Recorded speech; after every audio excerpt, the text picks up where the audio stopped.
break and said, hey guys, well, guess what? We've got a transfer. He was my fraternity brother's older Sacrifice that brother. the American people. Prosperous communities of healthy environments. Trust now. She lived in trafficking for 4 years. I really felt, for a lot of reasons, I felt for him, but I didn't have the guts to stand. Andy Andrews has gone from ordinary to down and out to extraordinary. In his youth, things were pretty normal, but as a young adult, family tragedy plunged him into a bad place. Perhaps better said, no place. He was homeless for a time. But that was not the final chapter. In fact, it was the beginning of a career that would make him an internationally acclaimed author and speaker.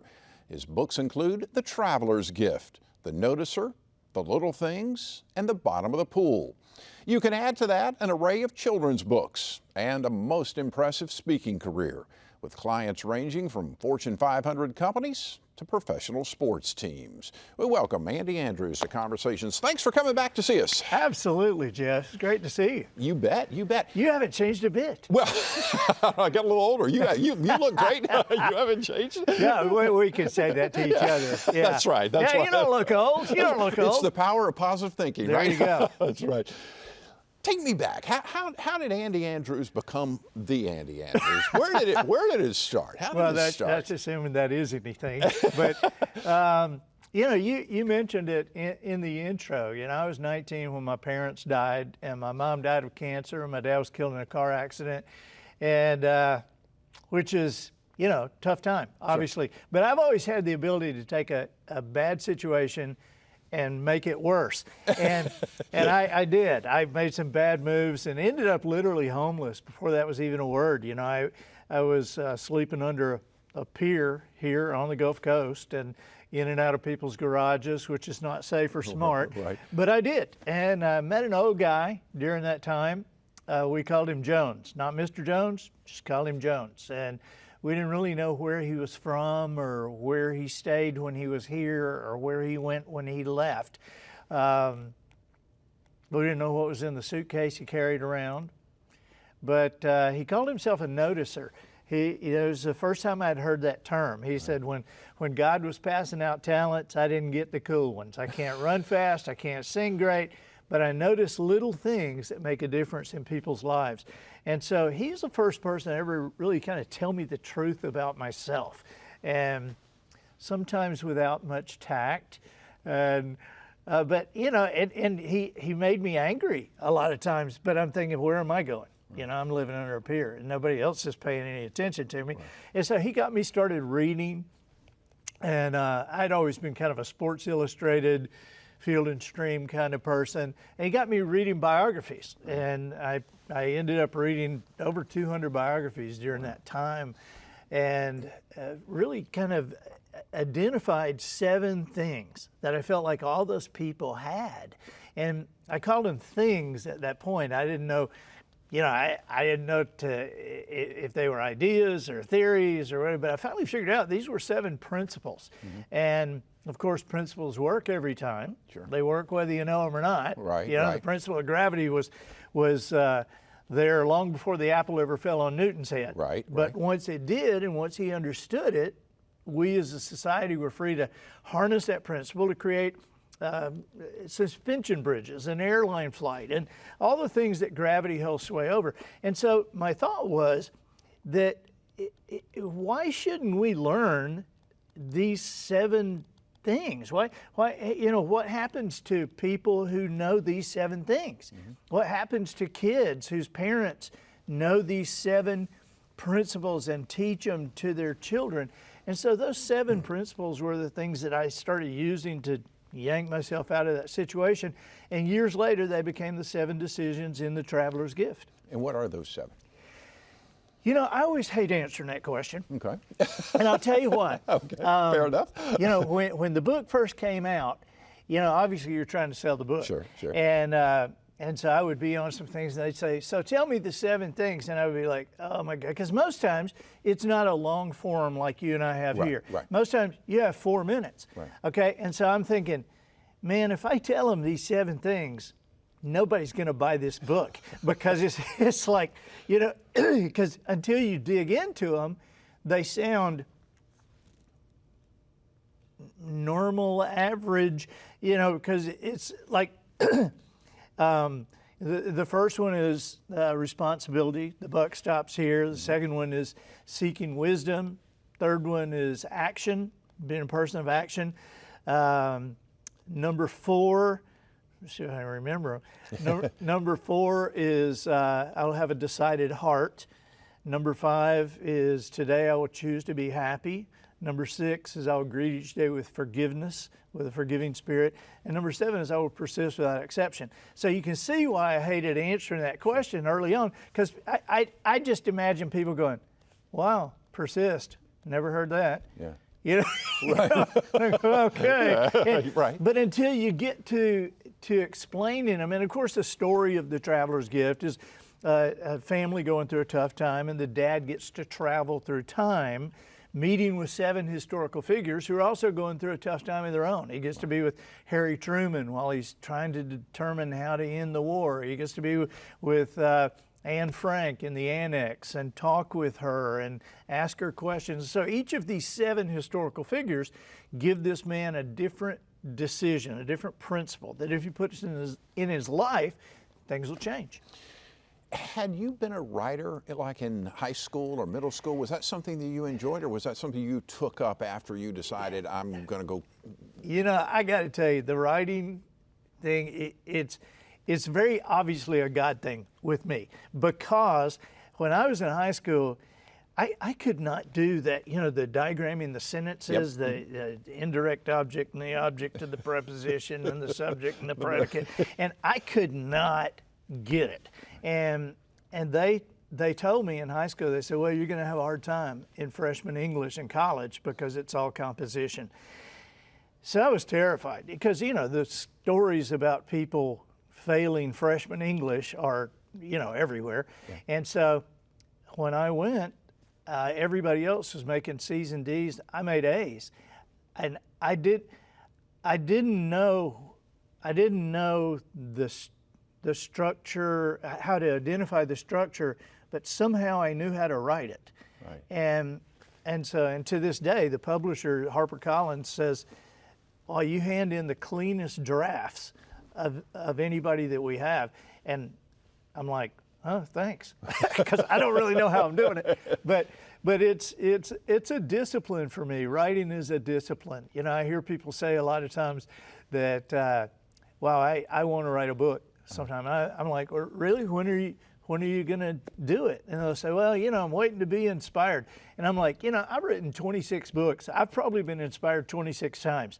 It's when I think of the idea. Right. The rest of it's work. Yeah. You know, sometimes people say, well, you must, what a great profession, because obviously you love to write. And right. I'm like, no, I don't really love to write. I love being an author. I love giving books to people. I love signing books. I love talking about books to people.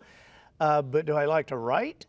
No. I think I like having written because anytime I sit down in front of the computer, there's only 50 things I can think of I'd rather be doing. Right. But it's a discipline, you know, and I feel like when you have something inside you, and I feel like everybody does, that if you have the idea of a book or whatever, sit down, write. The world is different now. You know, when I started, you know, self-publishing was just like the poor man's way out, right. You know. But today, I mean, because when I started, you know, my first book was self-published, and I would be on a show like this, or really not this good, but I'd be on some local radio show or something, and they'd say, well, tell us where we can get the book. And I'm like, hey, meet me outside, I got some in the trunk, you know. But there was no internet, and so there was no way self-publishing people could get their books in the bookstore. You can get them in a local bookstore, but not around the world, or around America. Right. And there was no way that you could hit the New York Times bestseller list with a self-published book. And so, but today, that's different. If you got a book in your head and in your heart, get after it, because you can be on Barnes & Noble's website, you can be on Amazon's website just like anybody else can. Right. Right. And there's so many other ways to promote yourself as well. Exactly. You know. Exactly. How many, how long was it when you, between the time you self-published and you got with a major publisher? It was a process of about 7 or 8 years. I self-published 3 books, I think. Okay. And then when I wrote Traveler's Gift, I thought, I got to have a publisher on this. I can't just mess around with this one. Right. And so I felt like it was pretty good. Yeah. But then I couldn't get it published. And when I'm saying I couldn't get it published, let this be encouragement to all you people who are struggling with this right now. When I say I couldn't get it published, I'm telling you that not that 10 or 12 publishers turned me down. 51 publishers over 3.5 years said that what I had written was not worth putting on paper. And so then finally the 52nd publisher said yes. And I had a 1-book deal. They printed 10,000 copies. It went into the bookstores, and 6 or 8 weeks later they all came back. They all went, back to the warehouse, because bookstores are not, bookstores are consignment stores. Right, and so they told me, it was over. And it's like, wow, okay, well, what are you going to do with the books? And they said, well, they go into remainder stores, like $2 a book places, and they said, then we'll eventually burn them. And I'm like, really? Well, can I have them? And they said, you can buy them. I'm like, well, thanks a lot. Book. Yeah. And so I did. I started buying them, just as many as I could afford at a time, and I started giving them away. I figured there's got to be a reason for this, and so I started giving them away on airplanes, and and I would tell people, hey, this is for your next crisis, and they would say, how do you know I'm going to have a crisis? And I said, well, that's we're all either in a crisis, coming out of a crisis, or headed for a crisis. That's right. Part of being with us on this planet. Right. And I said, I think you'll like the book. My wife loves this author. and so I would give them away. And so after a couple of years, somebody gave it to somebody, gave it to somebody, gave one to somebody else, that somebody gave one to Robin Roberts on Good Morning America. Uh-huh. And she really championed the book and made it Good Morning America's Book of the Month, and it exploded from that. And then 6 or 8 months later, they named it one of the 5 books you should read in your lifetime, which is just kind of amazing to me. What a great lesson, though, on persistence. Yeah. And also thinking outside of the box, right? It didn't, and I guess it's just one of those things, the old Zig Ziglar thing is if you pump the well long enough. You can't pump in that pump. Yeah, eventually you'll prime it, Yeah. and it takes off from there. Wow, I didn't realize that. Just so you would think almost by chance that it ended up with Robin Roberts, but it was because of all that muscle work you did ahead of time. Yeah, there was a lot of lessons I learned, from that. One of them, obviously the 7th decision is I will persist without exception. And so you're thinking, okay, I had to write that without exception part in there, And so I keep going on. But I learned during that time that the quality of your answers will be determined by the quality of your questions. If you ask good questions, you get good answers. Mm-hmm. If you ask bad questions, you're going to get bad answers. And I realized at the end of that 3.5 years that I had been asking bad questions for 3.5 years, because as that drug on, I would ask questions like, and I'm talking about even asking questions to yourself, mm-hmm. Okay? And so I would ask questions like, is this just not as good as I thought it was? And then my subconscious says, of course it's not as good as you think it is. I mean, if it was as good as you thought it was, somebody would have done it by now. You're embarrassing yourself, and you're embarrassing your friends and family by sending this out over and over again. No, it's not. And so that would slow me down. I would ask a question like, is this God's way of telling me I shouldn't be doing this? And then the inside me would go, What do you want him to do? Burn a bush for you? yeah, he's telling you that. But then I would be overwhelmed with this feeling like, look, okay, God doesn't, he's not going to teach you how to swim just to let you drown. Right. And so the final thing that dug in with me on that quality of your answers can be determined by the quality of your question is I was so frustrated. And I finally asked myself, and you imagine now, this is 22 years ago, and I finally asked myself, man, is there anybody more powerful than a publisher? Is there any way you can go around them? And just like that, I had the idea, yes, there is somebody more powerful than a publisher's spouse. And I did some digging, and I found out that the CEO of Thomas Nelson was going to be at some event, and so with his wife, and so I bribed somebody to let me sit at their table, and I knew that at some point during the meal somebody was going to say, "So what have you been doing?" I said, "I've been working on a manuscript about a family going through a tough time. The dad gets to travel through time, going through, meeting 7 historical figures, and each of them give him different things that if he puts in his life, things will change." And the lady, Gail Hyatt, Mike Hyatt's wife, Gail Hyatt said, "Wow, that sounds excellent. I would love to read that." I said, "I've got a manuscript for you in the car." And everybody laughed. And I said, "It's not for him, it's just for you."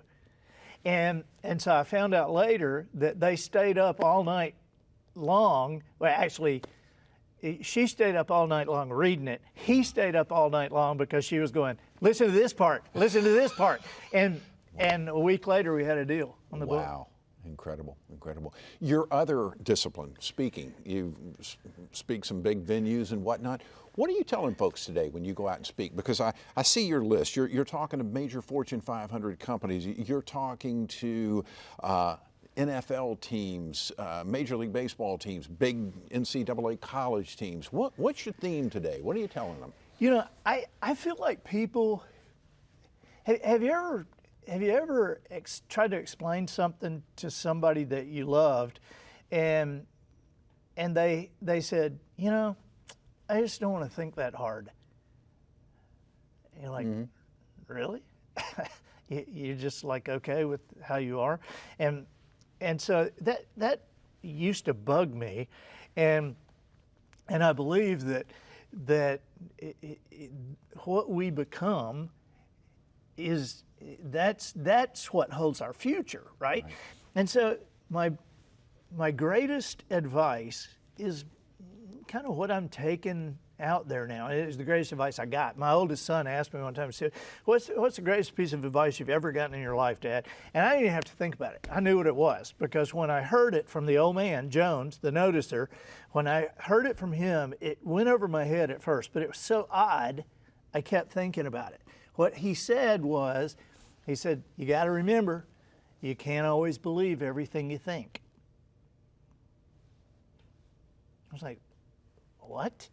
And that just kept rolling through my mind for years until I began to unpack it, understand it, and now today I use that with my clients. We work with companies and coach all their employees, and I use it with my clients. I probably filter every decision I make through that. You can't believe everything you think.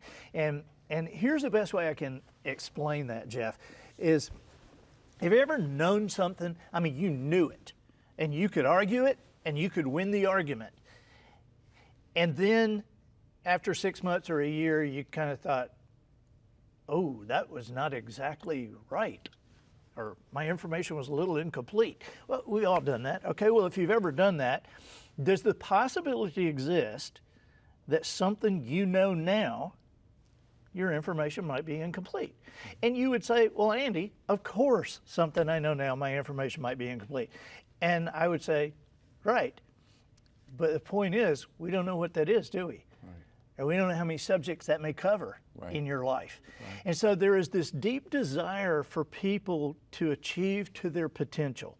We want our children to achieve to their potential.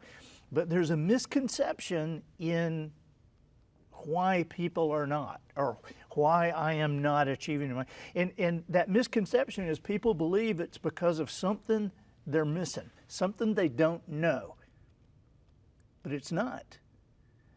It's not something they don't know. That's not what's keeping people from their potential, because when you don't know something, you keep reading, you keep searching, you keep listening, you keep talking, you keep asking. Okay, and so the biggest danger to achieving your potential is not something you don't know. The biggest danger to achieving your potential is what you know for sure. Because that's the point that you leave that alone and go somewhere else. And yet, you know, there's a really famous football coach that I told one time, I said, you know, I look at you and you're in the conversation for the greatest of all time. And I look at you and I think, where do you go for seminars? You know, what consultant could you possibly bring in here who would add anything to what you already know? And so I said, there is an advantage of kind of hanging with me. And he said, oh yeah?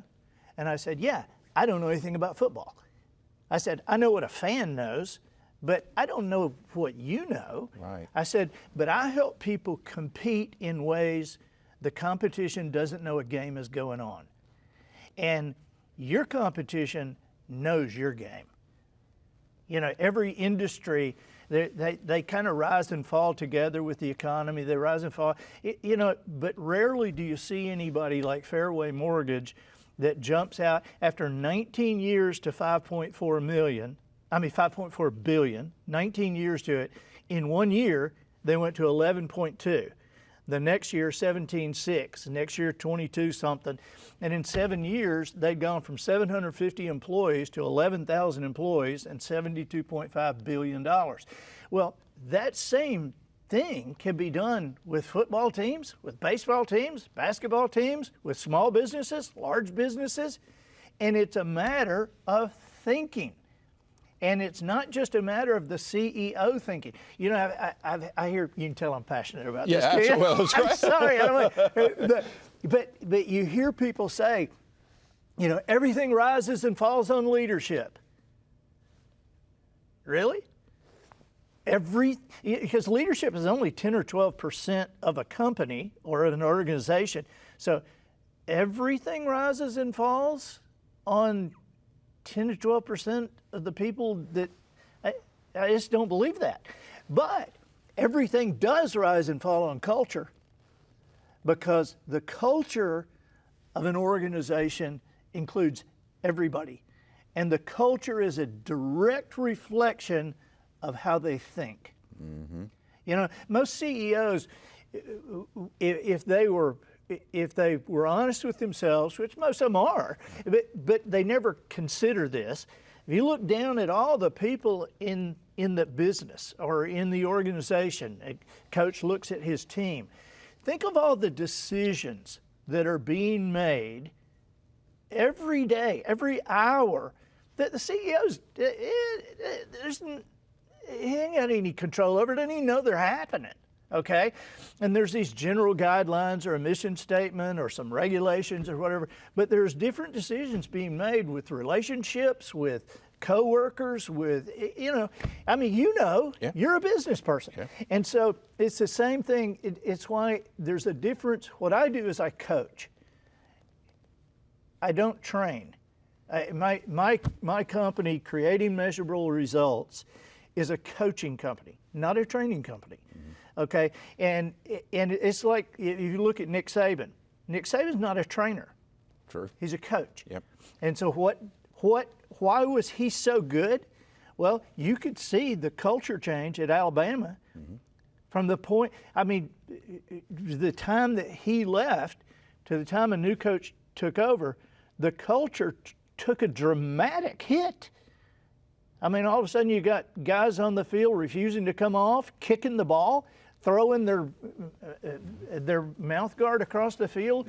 Yep. You got crazy things going on. That never happened under Nick. And And I know this new coach will probably get a hold of it, but it's the thinking. Yeah. It all goes down to the thinking. You know, you remember your mama used to say, "What were you thinking?"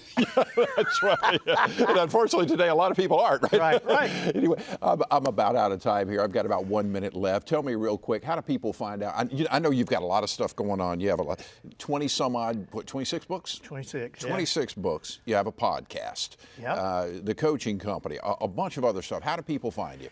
AndyAndrews.com Okay. is the best way. AndyAndrews.com. You put your email address in there. We'll send you the podcast every Tuesday morning. All right. And AndyAndrews.com, CreatingMeasurableResults.com, and WisdomHarbor.com.